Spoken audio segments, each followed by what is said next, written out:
Beware na lang, no? You know, familiar yung design niya, guys. Very familiar. Tingnan natin to. These are the accessories. And yung ating bida. May bigat siya, in fairness. Wow, grabe. Familiar yung design niya, guys. Very familiar. Ito makikita yung SD card slot and yung charging port. Good thing, meron na silang provided na SD card. Kabit lang natin yung SD card. Press and hold this.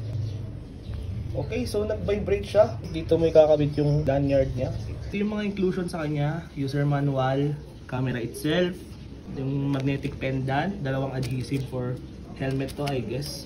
Yung mga attachment for the camera itself, for tripod, diving case, mount to, another mount,